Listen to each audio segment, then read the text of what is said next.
Welcome back to investment series from Market Secrets. Of late, I'm getting a lot of questions about higher EPS pension and whether I should opt for it or not. A lot of users are asking such questions. So let's talk about it in detail in this episode. So before we get started, I want to remind you of one thing. The last day to apply for the higher EPS pension is June 26, 2023. That is the deadline that we have at this point. So it's just another 10 days we have, but they might still extend it. But I'm not sure whether they'll extend it. So just remember this last date. It's 26 June 2023. So with that in mind, let's get into today's topic.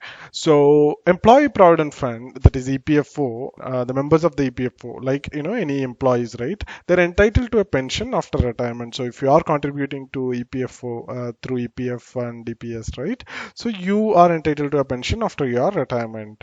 Currently, employees and employers contribute 12% of their basic salary and dearness allowance into EPF. So currently, your 12% of basic and the DE allowance, right?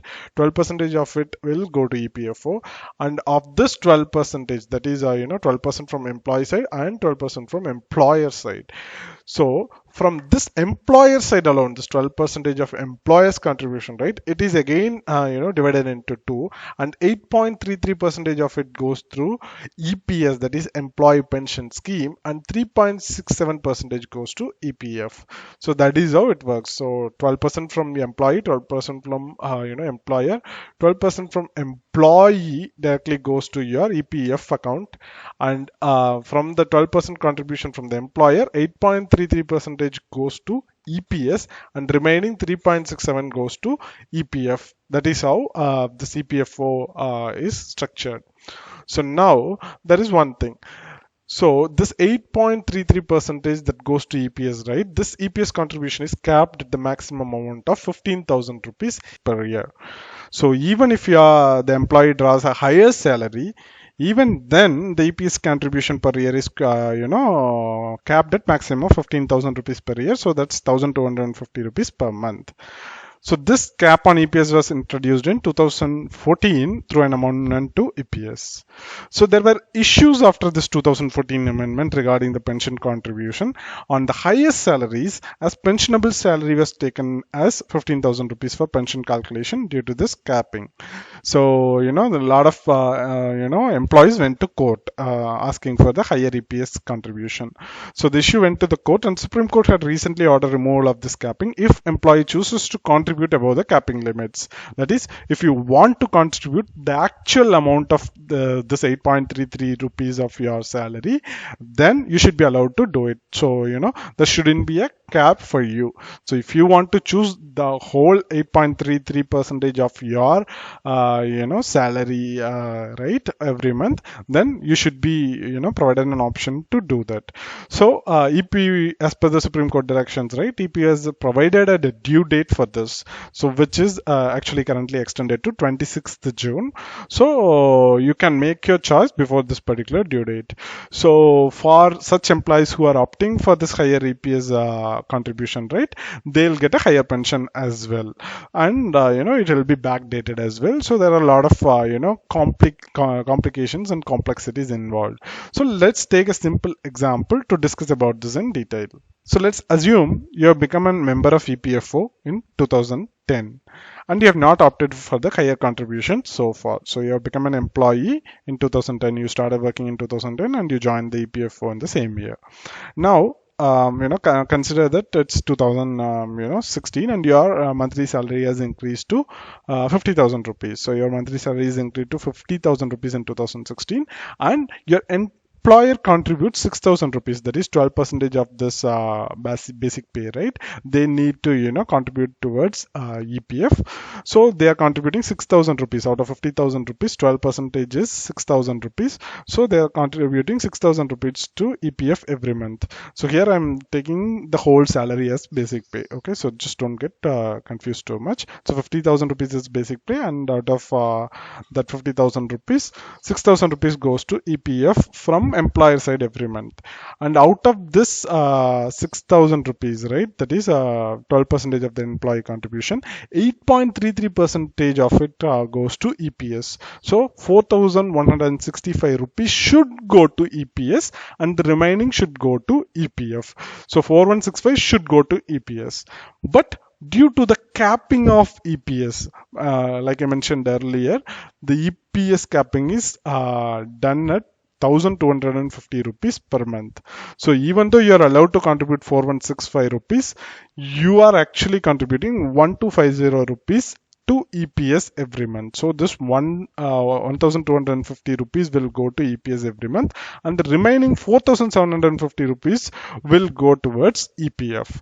This is how it had worked till now. Okay, so this is how it worked. Due to this capping rate, even if you earn 1 lakh, 2 lakh, 3 lakh, 5 lakh, 10 lakh per month, EPS was capped at 1250 rupees per month.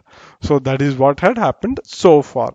But due to this recent Supreme Court order, you can opt for the higher contribution and higher pension now. So now you can exercise this enhanced contribution before 26 June 2023 as per the Supreme Court judgment, and this will allow this capping to be removed. So once you opt for that, this capping for you will be removed.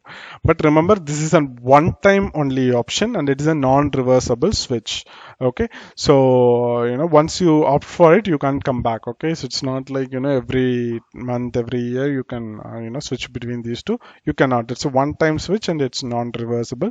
So think twice before opting for it. Okay, so what happens if you do that? Okay, so let's talk about that as well. Now, if you opt for the higher contribution, if you go for that, if you do that, your employer will contribute 4,565 rupees. That is 8.33 percentage of 50,000 rupees. That is your actual 8.33 percentage contribution will go towards EPS, and the remaining 1,835 rupees will go towards EPF. So if your salary is 50,000 rupees and your 12 percentage of your basic pay is 6,000 rupees, 4165 will go to EPS from now on, and 1,835 will go towards EPF. Okay, this is what will happen from now on if you opt for the higher pension. So the EPFO will calculate monthly EPS amount of 8.33 percentage of actual salary and transfer the difference amount from EPF to EPS. So that's how it's going to work from now on. But this needs to be done for the past salary credits as well, because this order came in 2014. So all the contributions that you have done so far will also needs to be redone. This is what you need to keep in mind. Okay, so in such cases, EPFO will return to your joining date or this 2014 date, whichever is later, and will transfer this difference amount from your PF account into EPS account. So you might have a good amount of EPF corpus by now, but if you offer this new higher pension option, what will happen is it needs to be backdated as well. So your EPFO will revise all the previous contributions and pull the amount from your EPF into EPS. So it will also reverse the interest credited for the above difference amount as well. So every year the interest is compounding in EPF. So those compounded returns will also be reversed, because EPS doesn't generate any returns. Okay, only EPF part will generate the interest. So this interest contribution that had happened will also be reversed, and the difference amount will be moved into EPS. So in simple terms, right, huge chunk of your EPF portfolio will go to EPS if you opt for this higher pension. Okay, so that's what will happen, because the EPFO has to do it for the earlier contributions as well. So that's the only reason. So the thing is, the higher pension contribution will reduce your EPF lump sum corpus that you have accumulated so far. So your EPF contribution will continue to reduce as well. So the EPF lump sum corpus that you will get upon your retirement will be lesser than what it That is if you opt for a lower pension. So this is a straightforward thing. So only thing is like, your lump sum will be reduced and you can expect a higher pension through EPS. So this is a critical choice because, you need to figure out, what you need. So this is a critical choice. So you need to think about it a lot before you make a decision. So work on the numbers before making a decision. So what is my solution? Okay. So, my solution is a simple solution. So what I would say is like if you're a government employee or someone who can work till retirement and foresee a steady growth in your income, you can opt for it. Okay. So if you're someone, who can work till 60, right? And if you see your salary also continue to rise till 60, then obviously, you can offer higher EPS pension.